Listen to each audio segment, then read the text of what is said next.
Ra-ba-ba-ba-ba-bum. La-ba-ba-ba-ba-bum. Well, let me check my notes. Oh, I can't because my new book is in the way that you should order now in time for Christmas. Still time. This book will change your life. This book is the second edition. Changed lots of people's lives already. And it's only getting better. So get those now. You still have time. If you'd like to take your experience up to levels that you can't even imagine, all you need is a cup or mug or a glass, a tankard, chalice or stein, a canteen, jug or flask, a vessel of any kind. Fill it with your favorite liquid. I like coffee. And join me now for the unparalleled pleasure, the dopamine. At the end of the day, the thing makes everything better. It's called the simultaneous sip, and it happens now. Go. Oh, yeah. Oh, yeah. That's good. Savor it. So, who's feeling ungovernable today? I am. A little bit ungovernable. I always feel that way. Well, let's talk about all of the news. Of course, we'll talk about Trump in Colorado and Kamala's word salad and all kinds of bad stuff. But we're going to have fun with it all because I don't feel too serious today. And I don't feel like there's too much risk today, actually. But first of all, we've got talking to the animals. There's some scientists who figured out how to talk to a whale, sort of. It's Dr. Brenda McCowan, UC Davis, lauded the breakthrough.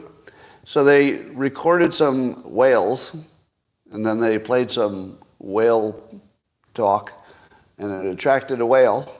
And whenever they played the whale talk, the whale responded. Now, they don't know exactly what the whale is saying. But if you've seen any of those viral videos of the husky dogs using the little buttons you put on the ground so they can say words, like food, take me out. And then they get more and more buttons. And then the buttons form like a language. And then you see the videos of the dog saying things like, I don't like my life. Give me some treats. Let's go to the store. And you think, can that dog always do that? Or was that just like the weird got lucky and that's why it's a viral video?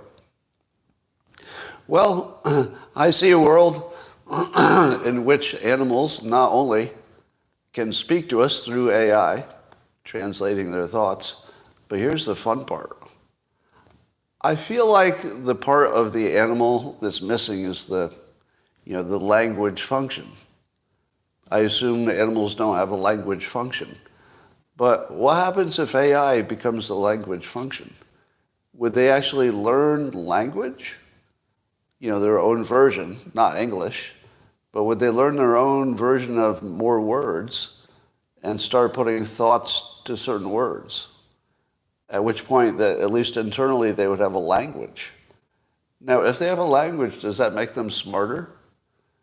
Because I have a theory that the reason the large language model AI works is because the combination of words is basically what we think is intelligence, just word combinations. So if you could get the equivalent of word combinations into an animal, a whale or a dog, would the animals start acting like they're smarter? Just because the words give them a little extra intellectual framework or something? I think maybe. I don't know the answer to the question, but I think maybe. If you see those husky dogs, they look like they actually got smarter, not that they just learned to use these buttons. It looks like they're actually gaining language skills. So, Planet of the Apes, I know. Brian Romelli is taking a victory lap for his prediction a while ago that soon all the music would be AI. So Microsoft is integrating this music creation app that just makes up AI music any kind you want into its Copilot AI. So now all the music, the lyrics, the instruments, and it's all going to be done by AI, Brian tells us. So you could have infinite songs just by telling it sort of what the topic is. So you could say, songs about the economy, and then do the economy, and then you could listen to the song. Now I listened to the first example of it, No interest whatsoever. So this will be a good test. So Brian Ramelli, whose predictions on technology you should really pay attention to, because he's way ahead of the curve. But just for fun, I'm going to be the opposing prediction. The opposing prediction is that AI-generated art of any kind, be it movie or music or visual art, will have a very limited and niche appeal, and it will never get out of it. And it's because I believe that what we're responding to with art is the understanding that a human made it. And that's the only activating part. As soon as you know a computer made it, no interest at all, just noise. So that's my prediction. It's the opposite of Brian's. Let's see, just to make it fun. All right, I saw a crazy idea. Jordan Peterson was tweeting this or posting it. There's some researchers who took the concept of Moore's Law, you know that one, that says your microchip power will double every whatever years.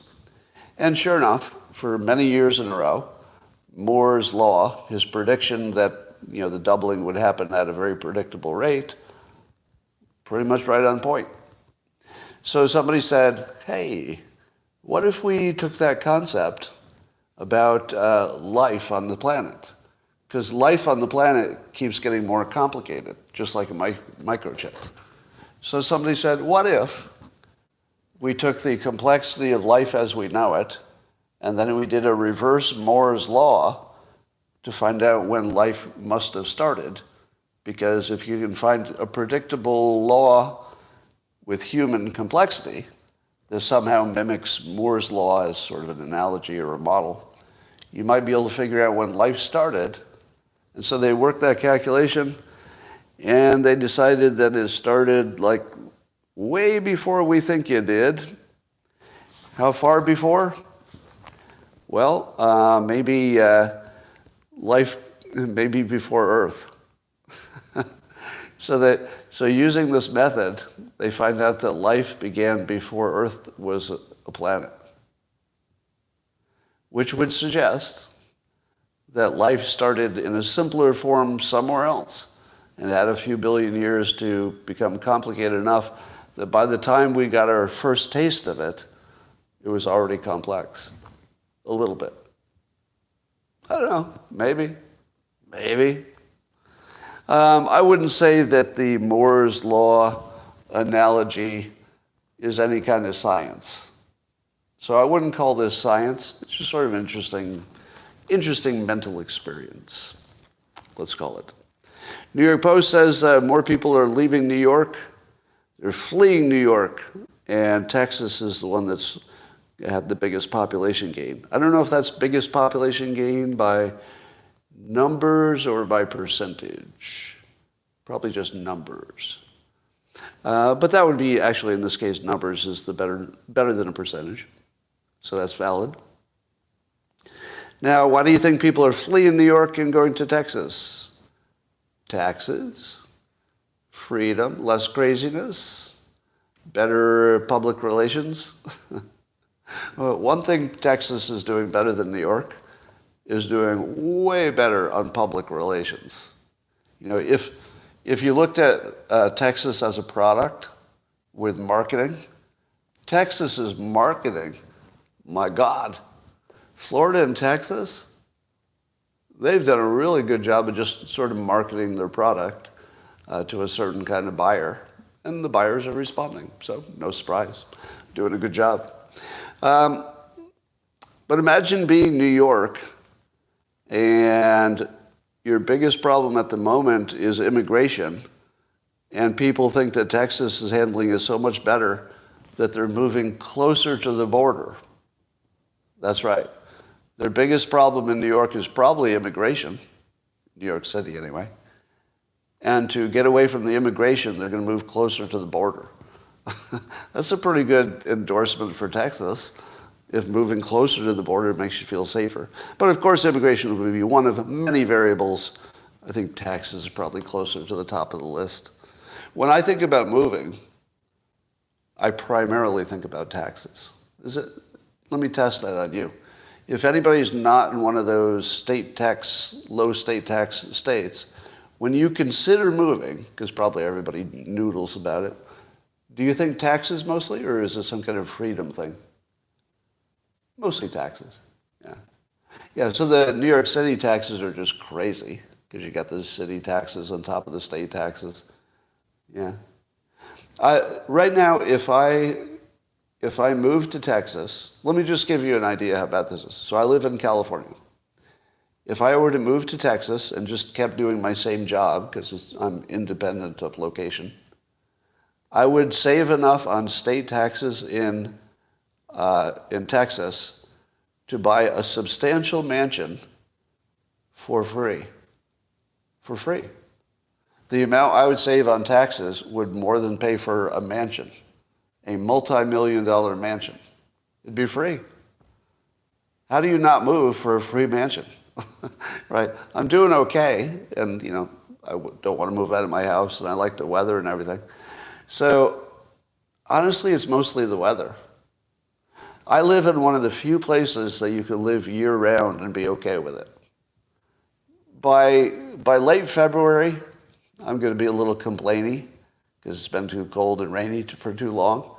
But I'm in the middle of the December rainy season, and when I heard it was going to be raining all day today, my first impression was, yay, rainy day, because we don't get that many. It's like a whole rainy day where you can just hunker down and get some stuff done and make sure you do your indoor exercise and stuff. I'm still binge watching The Crown on Netflix. Good rainy day. Yeah. So you can't really beat California for the weather. If I move to Florida, I have to either move in the summer or never go outdoors. Same with Texas. I think Mike Cernovich said it best. I would pay a lot of taxes to be able to live in one state all year without dying because I went outdoors. So yeah, there's still an advantage in California, but it's decreasing. All right, the National Archives is going to release all those Biden emails that are under the alias. So all of Joe Biden's pseudonymous, I like saying pseudonymous. Yeah, so he used fake names on his emails to talk with Hunter and I guess anybody else he didn't want to be identified with. So now 1,800 emails will be released to James Comer and the House Oversight Committee. Is there any chance at all that we're not going to learn something really, really embarrassing about Joe Biden from 1,800 emails that he thought were sensitive enough that he didn't want his real name on them? How in the world does that not end up with some juicy stuff? I mean, it might not be change the world stuff, but it's going to be juicy. It's definitely going to be tantalizing. So look for that. You would be surprised to know that Kamala Harris said in public something that didn't make sense. She actually said this, quote, every election cycle we talk about this is the most election of our lifetime. And then Lawrence O'Donnell said, this one is. Oh, no, then she said, Lawrence, this one is. Yes, this one is the most election of our... In fact, of all the other elections, this is the most. Yeah, very, very much the most. And with any luck, our next election will be even more of the most of this, whatever there is that's now more of it. But there's a lot more of it, whatever it is, the election or something. All right, so get that straight. And she says, quote, we are literally talking about people who are attempting to divide our country in the most crude, frankly, and profound way. Never say this, in the most crude, frankly, and profound way. She really needs to be sent back to talking school. We're going to send you back to the school to learn how to put words together in a thing we call sentences, because you're not too good at it. We are talking about those who are intent and purposeful What? We are talking about those who are intent and purposeful to attack fundamental freedoms. What the hell is she babbling about, Lawrence O'Donnell? And then she continues, the freedom to be free. The freedom to be free. Could we ever have the freedom to be free? The freedom to be free from fear, actually. That's the rest of the sentence. The freedom to be free from fear of violence and hate. The freedom to just be. The freedom to just be. I like adding the Kamala Harris accents, like, where she punches some words. And she'll pick the most ridiculous words to emphasize. So I'd like to do that again. The freedom to be free from fear of violence and hate. The freedom just be. The freedom to just be. The freedom to just be. Now, was somebody threatening your freedom to just be? I don't recall your freedom to just be to be threatened at all. Now, does that mean you could be any way you want to be? Can you murder people and commit crimes? Because that's how I want to be. I just want to be me. Sometimes I want to murder people. Sometimes I want to cross the border illegally. I just want to be me. And Kamala backs me up 100%. If I want to murder somebody, she's in favor of freedom. Yeah. No, we're not going to talk about the fact that obviously we're always a mix of freedom and non-freedom in this country. Well, John Fetterman continues to be semi-awesome. Semi-not awesome, but semi-awesome. In which he says TikTok is creating warped perceptions of Israel and Hamas war. Yes, it is. So Fetterman continues to say things that make sense. Not all of it. I mean, let's say there are policy things that I'm not going to agree with. But he correctly identifies TikTok as a risk, which should not be a political statement. And so he doesn't make it one, just fact. And immigration is a big problem no matter what your policies are, and he's willing to say that. So I do like that Fetterman is not a slave to the party. He's not a puppet. He's definitely not a puppet to the party. Now, I'm not endorsing him for president or anything crazy, but I just love it when somebody can be honest. It's kind of unexpected. So credit to him. Also credit to Thomas Massie, and one of the things he did was vote for this idea. He voted for a debt limit deal the last time we went through this. He voted for a debt limit deal in exchange for caps and a 1% cut in the event that they have to do a long continuing resolution. Now, this is all technical, Congress bullshit. But what he's basically saying is that because they couldn't agree on a budget that would, cut certain things and increase certain things, and you can never agree on that if it's Republicans and Democrats. But because it was an emergency, you had to do something.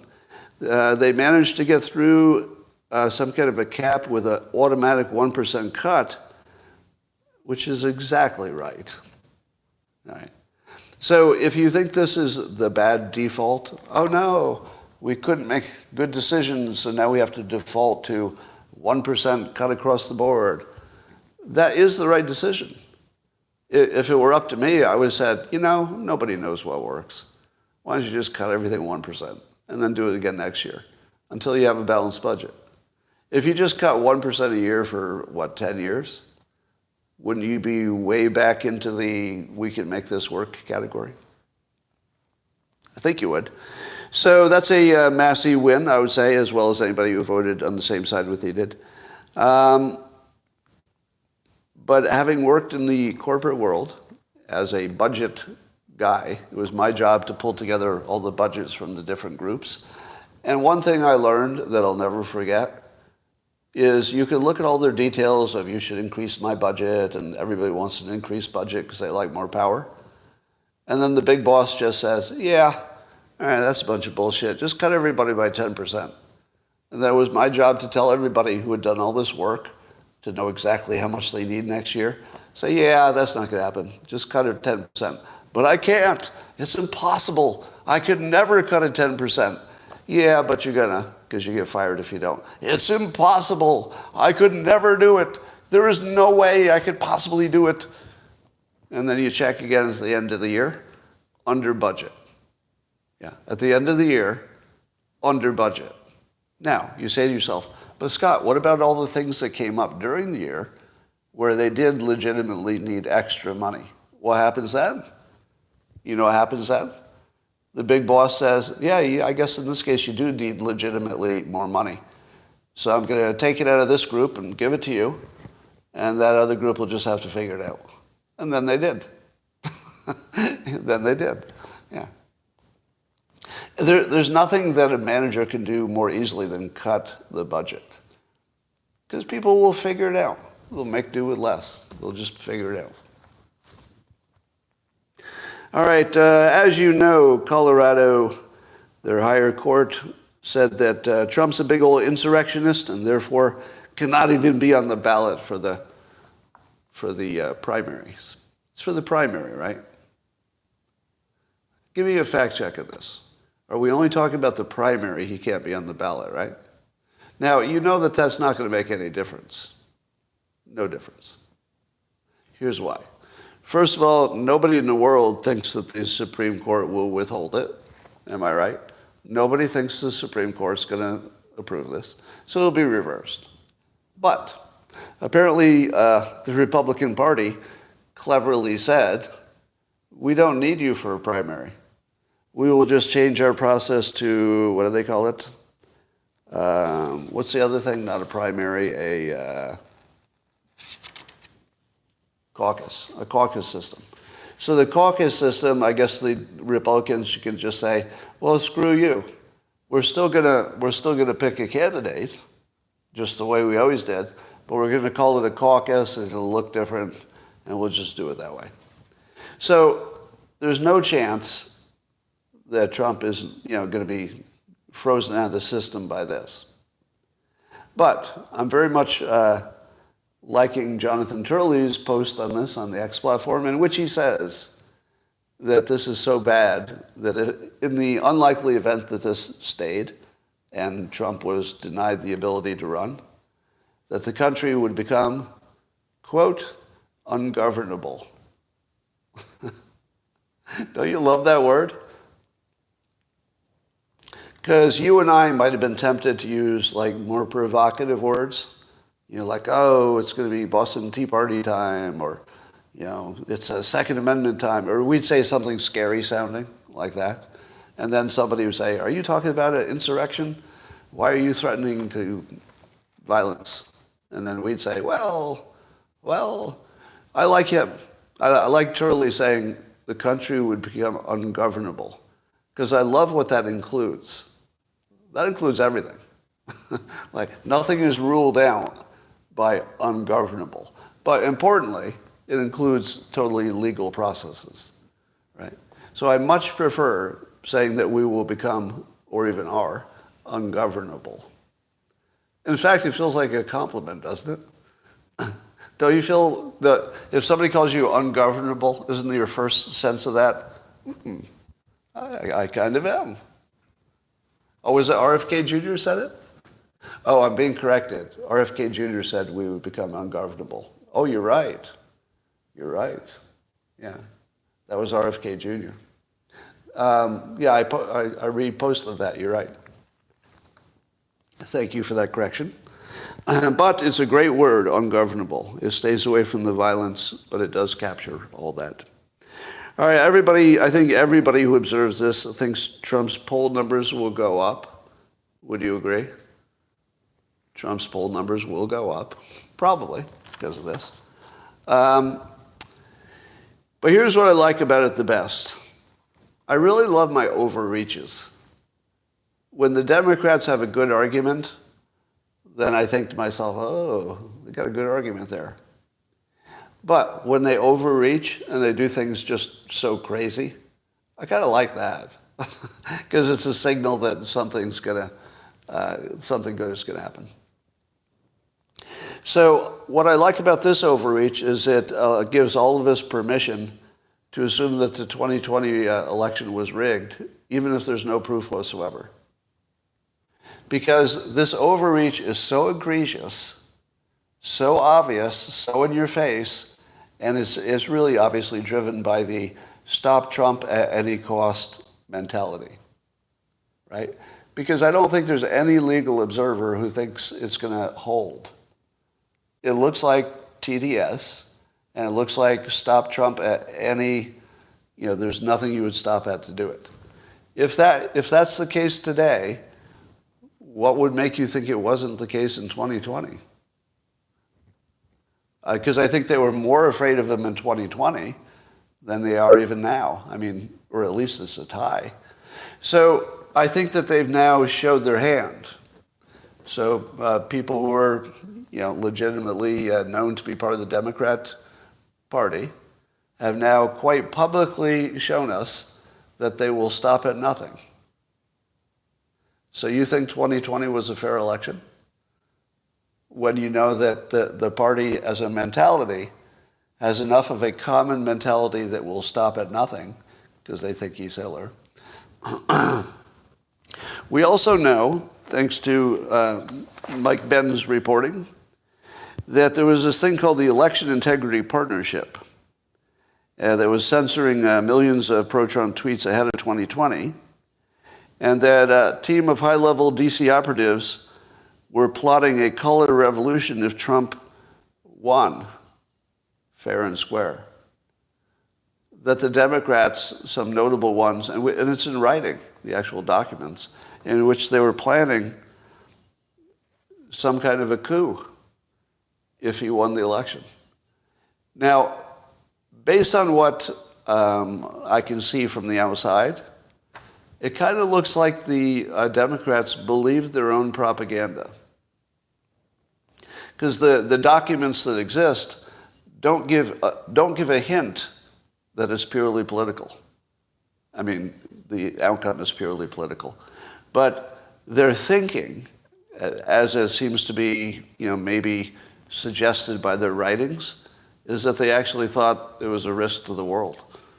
I think many of them had actually convinced themselves that their own propaganda was real and that Trump was literally a potential Hitler. I think they actually believed it. I don't know what's worse, that they didn't believe it and tried to get away with it, or that they actually believed what they were saying. But apparently the mental illness part of this is way bigger than I thought. Because I always assumed it was pretending to be mad, so that their team could win. But I think they actually believed what they were saying. I mean, that's kind of a mind bender to me. All right. So it's the first time that that amendment has been used. I think Glenn Greenwald pointed out that even Jack Smith, who is the federal prosecutor going after Trump, even he's not charging Trump with insurrection. But this little state has decided that it was insurrection, even though the guy who has the most information and the most mission to charge him for insurrection is not charging Trump with insurrection.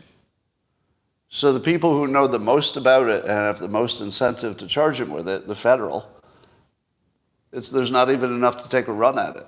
Now keep in mind that that Jack Smith's not doing insurrection in the context of all the legal system making the most absurd claims about Trump. Like all of the legal claims are just such a stretch. But they couldn't even stretch, in the context of everything stretched, like all of their legal arguments being a little bit ridiculous, they couldn't stretch that one enough. And still Colorado said, oh yeah, insurrection. Pretty obvious. Yeah. So this is exactly what it looks like.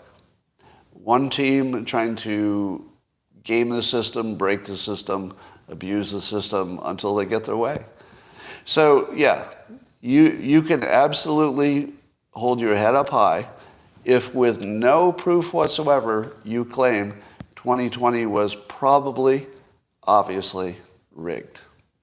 With no evidence. That's now allowed. Because so many things are so obviously corrupt and their thinking was so obviously along those lines, it would be ridiculous to assume that they didn't act. And by the way, there does seem to be a lot of stuff missing in Georgia. Now, I'm a little lost in the details of this story, but follow the Rasmussen account because they're on all of the details. But apparently things have been asked for in Georgia that are just missing. That would be the only way you could know if the election was fair. So, there's no way that the Georgia election was fair. If they can't produce the basic audit materials, you should assume it's unfair. I don't have any evidence of that, or proof. Let's say I don't have any proof of it. But your working assumption, when the audit materials disappear, they disappeared. I don't know where they are. Can't find those machines, can't find those ballots, can't open the door and let you look. Yeah, just assume it's rigged. You have every right as a citizen to say, oh, that's good enough. That is enough evidence to operate on a working assumption that 2020 was rigged with no proof at all. I don't have any. But they're trying pretty hard to make sure you don't get any. That's good enough for me. Vivek Ramaswamy said of the Colorado decision that he would withdraw from the Colorado GOP primary unless Trump is allowed back in. I think Chris Christie railed against it. I think Nikki Hill railed against it. I haven't heard from DeSantis yet, but I assume he's not going to be happy about it. I'm actually quite pleased that the Republicans seem to have joined forces in saying, I'm running against Trump, but you can't do this. You just can't do this. So good work. Good work, Republicans, all the way to Chris Christie. Chris Christie is running primarily to take Trump out of the race. And even Chris Christie says, nope, no, that's too far. Hashtag too far. All right.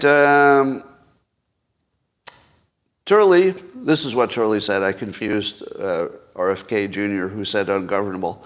But Turley had a good post as well, as he always does. He said it's hands down the most anti-democratic opinion I've seen in my lifetime. And it's a slippery slope because it sort of does allow the Republicans to do the same thing. And by the same thing, I mean a Republican state could say, hey, you guys are insurrectionists. And then they would say, what are you talking about? What did we do that was insurrectionists? And then the Republicans in some other state can say, well, just look at the Colorado decision.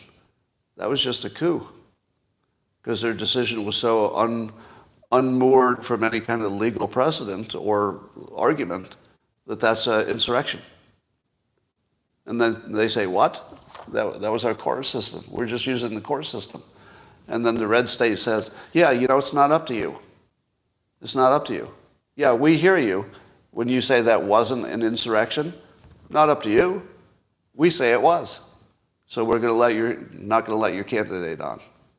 And then they say, but you're calling something an insurrection that wasn't really an insurrection. And then the Republican state say, fuck you.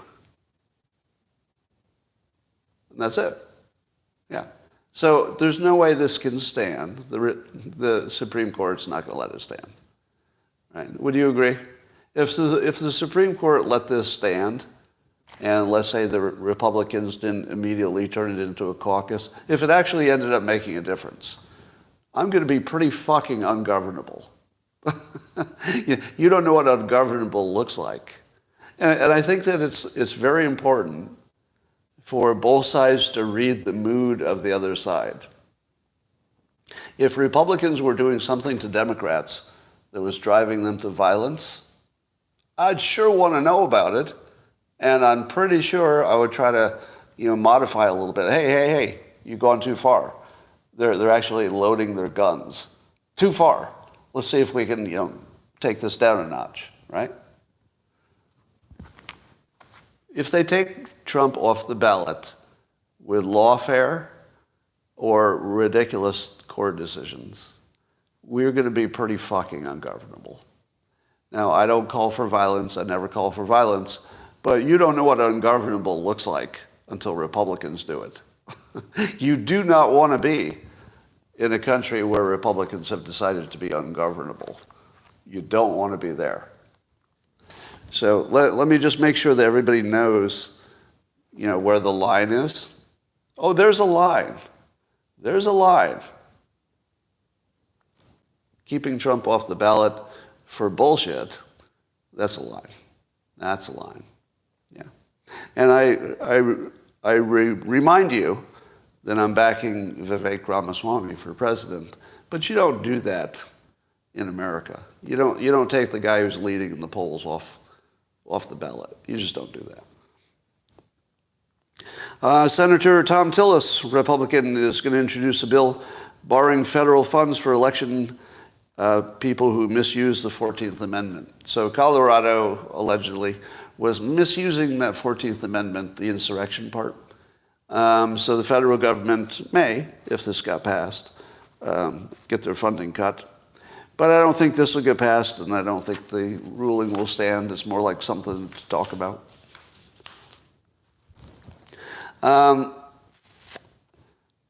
The Amuse account on X, great account to follow, just Amuse, look for that. Says, flashback, 10 Democrat-controlled states, this is back in Lincoln's day, refused to put Lincoln on their ballots.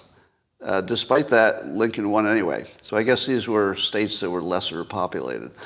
But a lot of them, Alabama, Arizona, Florida, Georgia, Louisiana, Michigan, North Carolina, South Carolina, Tennessee, and Texas, all of those states refused to put Lincoln on the ballot. Yeah, this Trump equals Lincoln thing is very bothersome, isn't it? For the obvious reason. Let me just say that Trump needs this comparison like he needs a hole in the head. Stop it. Stop it. All right, well, I think this is a good point because we forget. It's very easy to think that the politics has reached its worst level. Not even close. Not even close. The worst level was in our past. Like way worse. Yeah. Maybe you could argue, oh, I thought it was better in the 80s or something. I don't know. Maybe it was. But in the further past, it was way worse. I think even the fake news was way worse in the past. When a few rich people controlled all the newspapers, like Hearst, I got a feeling that was worse. We just didn't know it because we didn't know what fake news was in those days. All right. So yeah, as Mike Benz was talking about, we have documents showing that part of our government wanted to do some kind of a color revolution or even potentially a military insurrection if Trump won fair and square. That was actually being talked about. So yes, everything they accuse you of is what they're doing. Molly Hemingway asked this question. Have any Democrats spoken against their party's authoritarianism, meaning the Colorado decision? Absolutely terrifying Soviet-style campaign strategy they're employing of destroying democracy and trying to imprison their political opponents. Have you seen any Democrats speak out against this? I'm kind of waiting for Fetterman. Has Fetterman said anything? See, now this will be a good test. Because if Fetterman is who I think he is, which is somebody I might disagree with on some topics, but with somebody who actually thinks it through and is not going to just take the team play, if he doesn't come out against this, then fuck him. Like, his value is zero. Because this one's easy. So far, Fetterman's been pretty good on the topics that we never should have politicized in the first place, right? TikTok is not a political question. It shouldn't be. So he gets the right decision. The border security shouldn't be a political decision. It became that way, but it shouldn't be. So he gets to decide that one based on just what makes sense. But likewise, this Colorado thing, even though the context is politics, your opinion on it should not be based on politics. It should be based on, do you want to live in a stable country? Or do you want to do shit like this? So, Fetterman, we call upon you to see if you can at least be consistent in saying that if there's a topic that should be above or outside of politics, that you will judge that individually. If you can do that, I'm going to keep my respect for Fetterman, even when I might violently disagree on some policies. But what I think is that people can't tell the difference between demons and angels. And I think that the Democrats believe they are the angels, and they're fighting against the demons. And they think the demons are Trump and the MAGA people, because they've been told that. But I think the big problem here is that people don't know the difference between a demon and an angel. We can't even tell the difference between UFOs and angels, because some people think they're angels, right? So I think that's what it is. They think they're angels fighting demons, but they're actually demons fighting angels. Or everyone thinks they're the angel and everybody else is the demon, which I think would be a more fair way to describe it. Mike Cernovich points out that California voted to end illegal immigration handouts with Prop 187, but judges overruled it. So the people wanted to stop giving the immigrants so many handouts, but the judge said nope. And same with gay marriage. Mike points out Proposition 8, public voted for it, judges said no. I don't remember that, but I'll take his word for it. And so Mike says we haven't been anything close to a democracy or a republic for decades. We live under judicial supremacy. I hadn't really heard that phrase before, judicial supremacy. But of course, the judges get picked by the political system, so it's all corruption as it is expressed throughout the system. But let me ask you this: pick any time in American history. Just see the timeline in your mind, put on the blindfold, and throw a dart. And it hits any time in the past. Do you really think the courts were better in the past? Really? You don't think the courts were just like wildly putting black people in jail for being black? You don't think the courts were just as corrupt and bribed and crony capitalism and all that? Of course they were. Yeah. I don't know that it's worse, but Mike's point is fair. The judge, the courts have had this unnatural control, and maybe even more than ever. But I do think the Colorado thing will not stand. Well, Nikki Hill is in the news, of course. Some say she's drawing even with DeSantis for one of the primaries. Doesn't matter because it's boring. She's not going to win, so it doesn't matter. But according to the Hill, Nikki Haley is facing a barrage of sexist attacks. Nikki Haley is getting a barrage of sexist attacks. Have you seen any? I haven't seen any sexist attacks. Where are they coming from? I'll tell you what I've seen. I've seen a whole bunch of people say, you know what? I like the fact that she's female. In fact, I would argue that her entire appeal is based on being female. Because I don't mind that if you are a woman and you think you're underrepresented, and you say, maybe not my first choice, but she is a woman, I'd like to get some representation that's closer to me. I'm okay with that. I mean, that's a reasonable take in a democracy. But I feel like that's her big advantage. It's like her biggest advantage, and she thinks so too. Because she said in public during a debate that if you want a job done right, call a woman.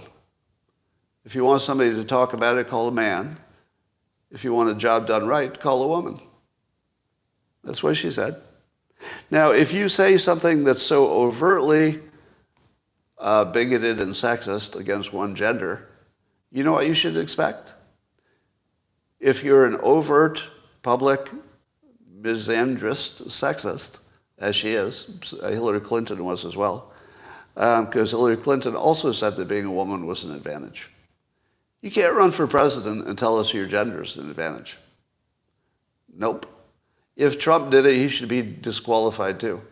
If Trump ever said, you know what, you need a man as president, I would instantly say, nope, sorry. You cannot be the president and say that there's a gender or a sexual preference or a ethnicity or a religion that's the bad one. You can't. There aren't that many things that are that disqualifying. But that's number one. That's number one. That's the most disqualifying. Oh, I'm going to be your president, but I think some of you are fucking assholes. No. Disqualifying. That was the moment that turned me against Hillary Clinton hard when she said women are just better as presidents because they listen better, she said.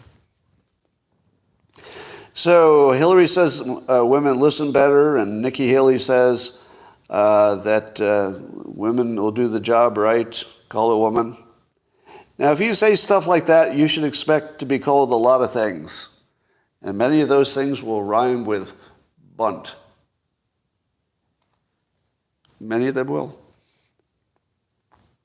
All right, Trump, let's do an update on the Trump is Hitler persuasion game. As you know, the Democrats are selling their Trump is Hitler. But do you think that that's a good play? There's one thing that the Democrats did not count on when deciding that their big play was going to be Trump is Hitler. And you're going to laugh when I say it. And you should have seen it coming because of the Hamas situation. Have you noticed that young people don't seem to think that Hitler was much of a big deal? Have you noticed that? The young people kind of don't know who Hitler was and what he was up to. And if you ask young people how many people died in World War II, they might guess something like, I don't know, 10, 20,000? Yeah. So just hold in mind that the primary campaign, the biggest thing the Democrats are claiming about Trump is that he's like Hitler. Also, at the same time, the Democrats are trying to be the party of young people, make sure they get those young people, because Biden could not have won without the under 30 vote. Am I right? That's a guarantee. If Biden had not just crushed the young people vote, he had no chance. So now their approach is to tell the young people that Trump is like Hitler. How's that working? Well, here's an update. Turns out that young people have moved to Trump. So in 2020, Biden he beat Trump by 24 points among people under 30. Do you know how hard it is to win by 24 percentage basis points? It's really hard. So Biden didn't just beat Trump in the under 30s. He just annihilated him. What's it look like today? NBC News says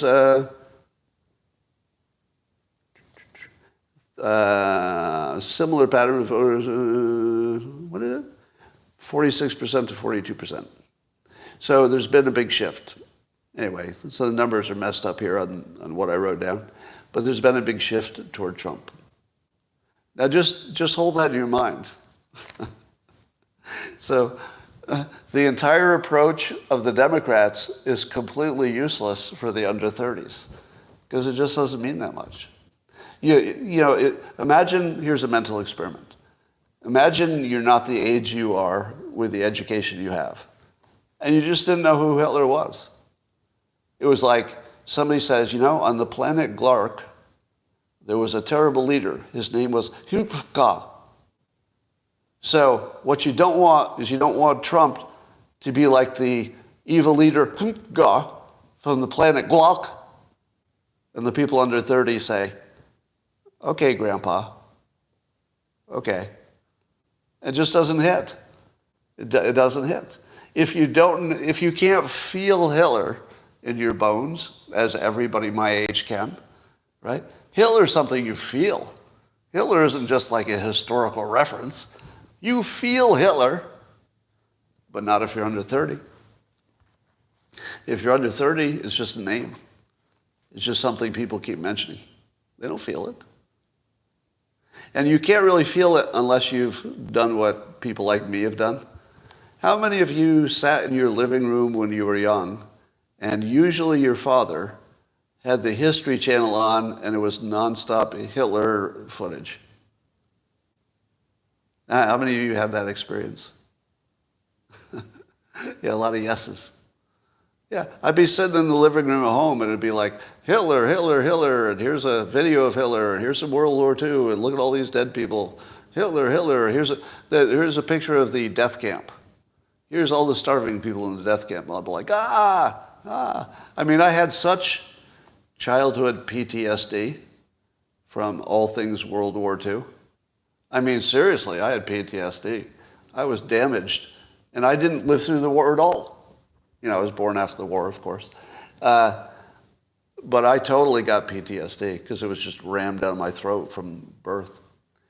But you're under 30, it's just a story in a book. Just a story in a book. All right, so there's an update on Epstein. Apparently there's a bunch of people will be named from some recent, or not recent, but a court case about Epstein.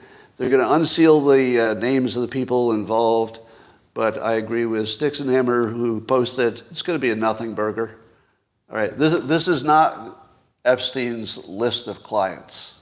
It's not that. There was a court case. It's over. The names of the people involved were sealed. They're going to be unsealed. People who were involved with the one case. You might get some surprises. You might get some news stories, but probably it's going to be a big nothing. That's what I think, too. All right. Colombia, the country, we learned from also the Muse account, is allowing visa-free travel from Iran, Yemen, and 41 countries, including African nations. So all you have to do is get to Colombia. Colombia won't even check your documents, apparently. You just walk into Colombia, and from there you go through you travel up through the southern border of the United States. So we're now have an unlimited open door to all of Iran, all of their terrorists. Now, is there any chance that Iran has not sent their terrorists to set up camp in America? There's no real chance of that, because it's the most obvious thing you do. I wrote a book called The Religion War. It was the sequel to God's Debris a number of years ago. And although it was like 20 years ago or whatever, I speculated that the Middle East terrorists would put agents in all the major cities in America and activate them at the same time. Because one terrorist in one city can do a hell of a lot of damage. Just one. Fires and drones and fentanyl, and you could do the math. It doesn't take much to shut down a city. So I feel like that's the big risk in the future, is the people who snuck in and are just sort of waiting for the order. That's the thing. I fear that a lot more than nuclear war. Anyway. So we'll see how that works out. It's really unbelievable that our border is open. It went from, well, this is weird and unproductive and suboptimal to, are you fucking kidding me? Are you kidding me? The border's still wide open, in the sense that all you have to do is say you want asylum and you can come right in. My God. Well, I think there's a guarantee of a Republican president, primarily because of that. We learned that President Xi told Biden when he was here that Xi's stance is he wants a peaceful reunification of Taiwan, and he rejected the idea that he's going to do something militarily, in the next few years. Does that sound true? Do you believe it? That he's not going to do something militarily, and that he wants a peaceful reunification and doesn't have a specific timeline that's at least within 2 years. I actually believe it. I 100% believe it, and always have. Do you know why? China is the most predictable country in the world. There's no more predictable country than China. I think they told you exactly what makes sense for China, and then they're going to do it. Do you know why? Because that makes the most sense for China. Do you think China thinks that a war with Taiwan could go well? They're not going to end up with any microchips. They're going to end up with a smoldering island and a degraded economy that won't be able to do trade with the rest of the world. There isn't the slightest chance that the current government of China, which looks like it's pretty stable, wants a war about Taiwan. Not any. They don't have any, there's no urgent need. They're, as Kyle Bass points out, their real estate segment is in free fall, and their banking system might be in free fall. China is in a lot of trouble. Literally the last thing they need is a war, especially an optional war. There's no way China starts an optional war for a bunch of assets that will clearly be destroyed during the war, right? If it looked like China was going to take control of Taiwan, I hate to tell you, Taiwan, but all your microchip businesses are going to get bombed by us. Am I wrong? We would never let China take control of the actual factories because it's so hard. Apparently, it's really hard to make a factory that makes microchips. We're not going to let them get that. There's not the slightest chance. So microchips will become unusable. Right. So given that 100% of the argument suggests that they should wait as long as they want. So here's the thing that China has going for them. They already say it's part of China. And they got the United States to say the same thing, even though we act like it's not. We say it. So it's sort of not a problem they need to solve. And I agree with Xi that a peaceful reunification with Taiwan is basically inevitable. I don't know about the peaceful part, but the reunification is inevitable because geography. I just don't see any. In 200 years, you think Taiwan and China are going to be separate countries in 200 years? I doubt it. Maybe add another 100 years, but basically, I think they end up unified one way or another. Yemen is being such a pain in the ass around the Red Sea. They keep sending rockets at things that a bunch of ships are now rerouting. They have to go the long way. And the energy prices are going up, but not that much. So it turns out that a current hot threat in the Red Sea did not spike energy prices nearly as much as you think, under 2%. That's strange. Now, what are we going to do about that? Given that Iran is backing the people who are sending the missiles from Yemen. We don't want a third war, but don't you think Saudi Arabia should just take over Yemen? What do you think? I don't think we should go in, and I don't think they need any military help, but I feel like Saudi Arabia has the power, and Yemen is looking to ruin commerce in the entire Middle East. If you're going to ruin commerce in the entire Middle East, you get conquered. Yeah, I think Saudi Arabia has an argument. Let's talk about France. Parliament approved an immigration bill that boosts the ability to deport foreigners, and it limits access to some of their benefits. So is that a turning point? Is France starting to right the ship? I feel like France is lost. I don't think France can recover from their immigration. What do you think? I'm not there, so it's hard to tell. But just based on what we see, it doesn't look like they can recover. I think France will just turn Islamic. We'll see. Over in Poland, they got a new prime minister. And the prime minister's last name is, wait a minute, is this true? He's named Donald Tusk. Can you give me a fact check on that? The new prime minister of Poland, his first name is Donald, and his last name is Tusk. What do you get if you combine Musk with Trump, or Trump with Musk? It's Tusk, isn't it? It looks like it's just a combination of Elon Musk and Donald Trump. Donald Tusk. What the hell? What? How is that possible? How do we live in a world where this can happen?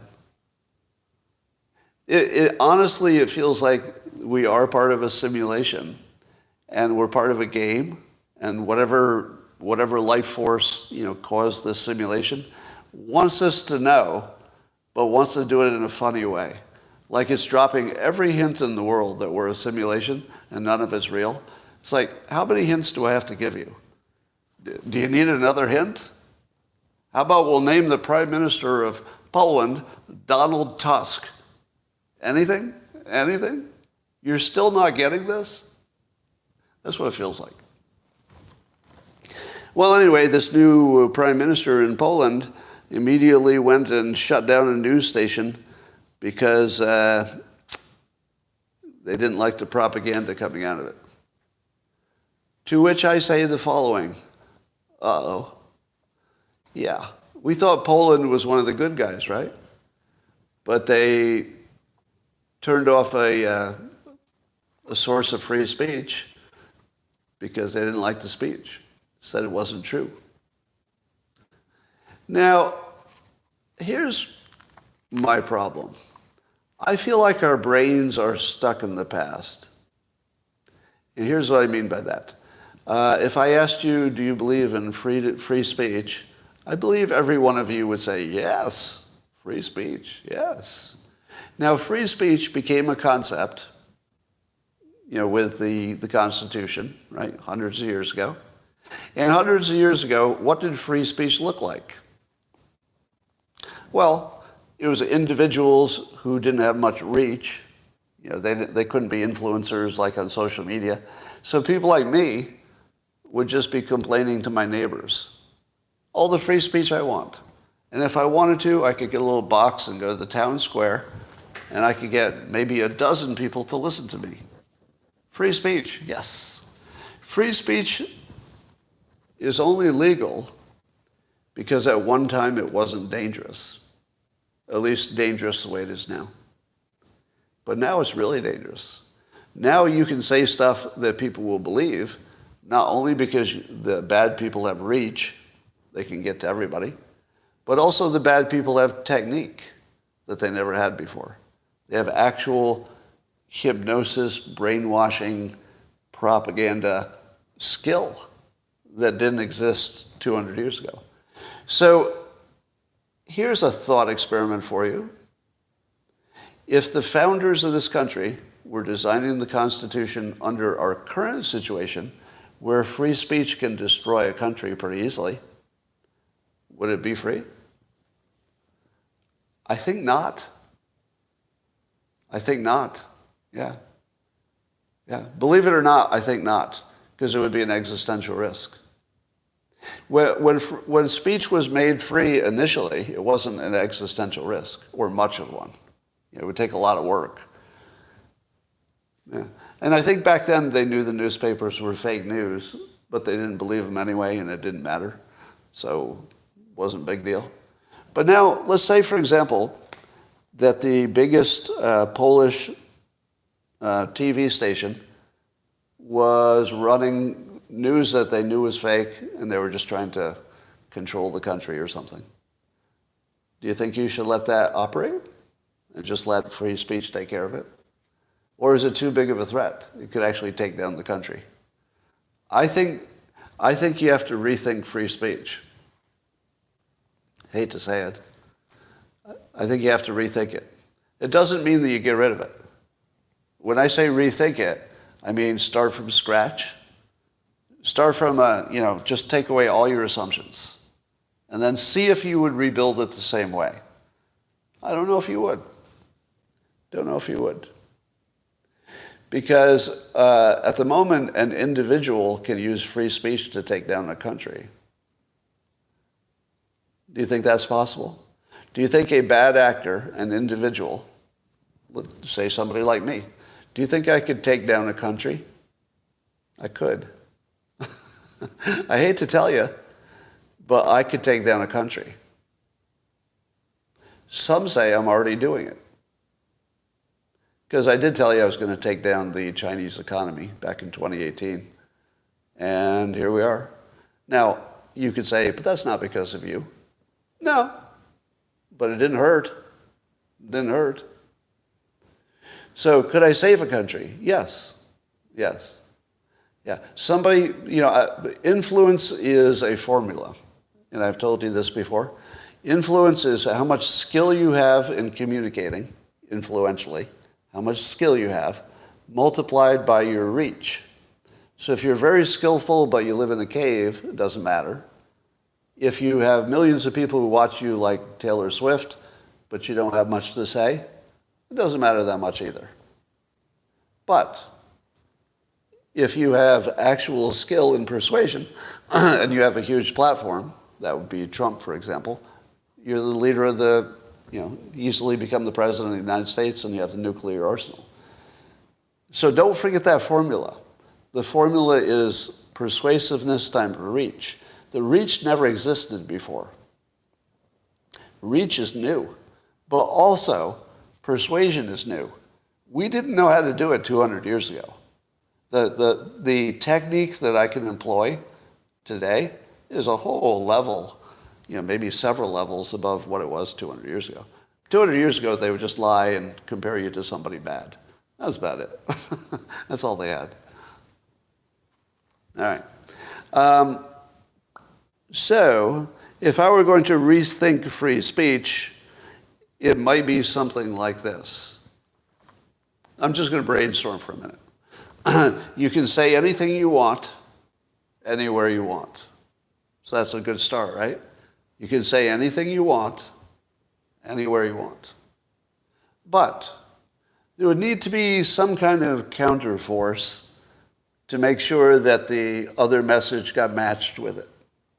So you could imagine some kind of situation where you can say anything you want, but there's some kind of freedom for other people to put the opposing view with it. So let's call it a matching rule. So the rule is you can say anything you want, anywhere you want, free speech. But the alternative fact check has to be at least technically allowed. Maybe nobody wants to use it. Maybe they don't disagree with you.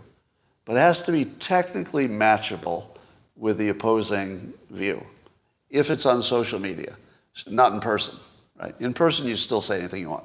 But if you're going to be on a digital broadcast medium, then you should be required to be on a medium that has something like community notes. So you can say to yourself, yeah, you get all the free speech you want, but the X platform doesn't have the ability to not have a community notes. They got to do something like that to match the opposing opinions. And if you can't match the opposing opinion, it's too dangerous to have free speech. What do you think? Because the individual would still have 100% of free speech. The platforms that could boost that speech would have a little extra restriction, but it would be more like add a feature that everybody wants. Everybody wants that feature. Everybody wants the feature that shows both sides. Everybody wants it. So make it available. So I think that you could say we don't have free speech the way we used to. It's too dangerous now. So add a little guardrail, but don't put the guardrail on the person. Put the guardrail on the transmission mediums. What do you think? Because the X platform would stay exactly the same. Because Musk already solved. He solved for competing opinions because that's kind of what X does. It's basically a competing opinion forum. So the government should say, all right, you're good, but let's look at Facebook. That's what I don't want to see. All right, but still individuals would have free speech. All right, there's a big trend for single parents and not having families. You're all aware of that. I'm just going to make the prediction. Eventually, we will, as humans, no longer be masters of the planet. Eventually, we will, apparently willingly, become sort of a niche species, and robots, I think, will rule the Earth, with the exception of Mars, which will be a Musk colony, with its prime minister, Donald Tusk, possibly. And what's that? All right. So yeah, I think that we will either merge with the robots or temporarily merge with them until we just decide, let's just be robots. So, suppose you don't want to be a planet full of robots. But suppose you also agree that the traditional family, while it's the best of all solutions, isn't really practical for maybe at least half of all people. So what do? I believe that you're going to see a new system evolve. And it will be more of a tribal community system. Very much like It Takes a Village, sort of Hillary's thing. And I'm starting to organize my life around that, a tribal model.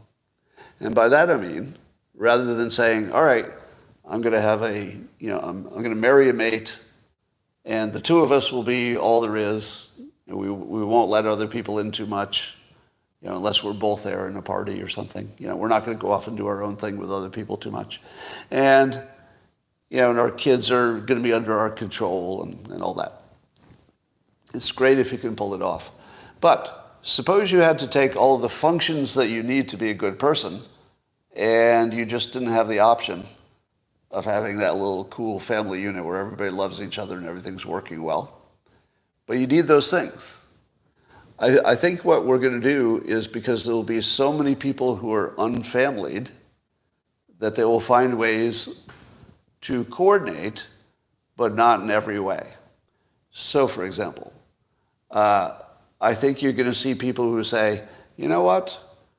If you would be my handyman sometimes, I would cook for you sometimes.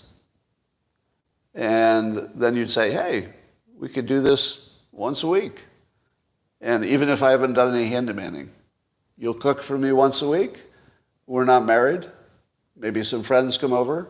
If you need something fixed in your house, call me. I'd love to do it. I'll go over and spend the afternoon fixing your thing. Now, that's just one small example. But imagine, if you will, somebody says, you know what? I'll add you to my health care, because that's easy for me. I've got a good health care program, so I'll add you. You'll be my dependent. And maybe I just like giving you some advice for college, and that's it. Just because I want to, and I can. So, no, I'm not high. Why are you even asking? You're the third person who's asked this morning if I'm high. Do I look high? I don't do the show high. Have I ever? Oh, yeah. During the pandemic, I did. But no, not in I don't think I've done the show high I don't know, a year or so. I have. And by the way, you couldn't tell the difference. The days that I did it stoned down in my mind, you couldn't tell. Because I'm a chronic user, it's just not that different. But if you're guessing that I'm high now, nope, not even a little bit. Insurance companies would love that, you say.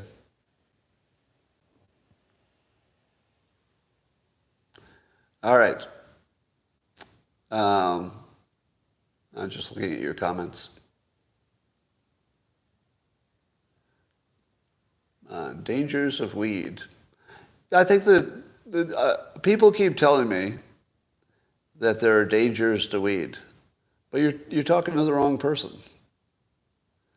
Did you think I didn't know that? There's a danger to riding a bicycle. There's a danger to going outdoors. There's a danger to getting in my car. Life is a danger. Like the whole thing is a danger. So if all you're saying is it's a danger, you haven't told me anything. But if you say that some people get medicinal benefits and they weigh that against the risk, well, now you're talking. So as long as we're showing both sides, it's fine to highlight the risks. And I do think the risks for children are just through the roof. Yeah, I didn't do it under 18. When I was under 18, I never touched it. I was just focused on doing what I needed to do. All right. Always more than two sides.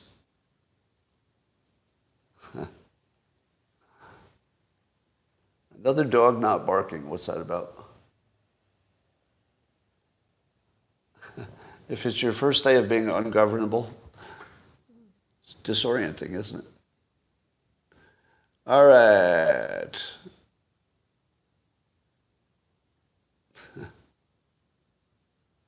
You think I'm going to get married again? Here's where marriage doesn't make sense to me. I might have 5 years left. Have any of you come to grips with your own mortality? So yesterday I was thinking, I want to do a thing or, maybe plan for something, like getting a pet. I'm not going to get a dog that's going to, that I'm going to, not even going to live as long as my dog. But all right, so I'm 66 and a half. People my age, people I know personally, are dropping dead all over the place. They're dropping dead like crazy. And sometimes I tell myself, I'll make it to, 85 or 90. But then I think to myself, well, those years between 75 and 85, I mean, I might find some way to like them. But it's not going to be like being alive now. I mean, how long am I going to work? I don't know. No idea. So maybe aging won't affect me the same way as other people. But in terms of my own planning, I plan my own mortality 5 to 10 years from now. Meaning that any decision I make is I'm only going to be alive for about 5 years, which is really weird. Really weird. Do you know how quickly time goes when you're my age? Well, those of you who are my age, you know exactly. Like next year is just going to disappear. So 20% of what I'm counting as my remaining life is going to be gone in a blink, because this next year will just disappear. And 5 years will be gone before I know it. So I feel weird when I just go to work. Because I tell myself, whoa, if I really knew I only had 5 years left, I'd quit work and, travel the world or something. But then I think, no, I like this. I don't want to quit. To me, the most useless thing you could do is retire and travel the world. I can't think of anything more useless. Maybe you like the traveling, but what good is it? So you learn a lot about the world right before you die. What good is it?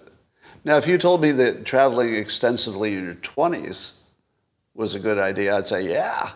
Because everything you learn about these other places, you're incorporating into your whole life. It becomes, part of your foundation for your entire life. But if I travel for the next 5 years and then die, it was just a wasted time. I accomplished nothing. I left nothing. All I had was some dopamine in a different town. I can get dopamine in my town. Right? So traveling doesn't make sense to me. So what I'm expressing is that when the entire rest of your high quality of life gets so compressed, all your decisions get squirrely. Because I'm a super long-term planner. I had a 40-year plan. And I stayed on plan for 40 years. I actually had a 40-year plan, like literally. And I stayed on plan. It included becoming a famous cartoonist and then using that fame to open up other opportunities. And here we are. So I'm right on plan for 40 years. So when I realized I might only have like 5 left of like good years, it's really disconcerting because I don't know how to handle that. I don't know how to live in the moment because I've always lived in the future.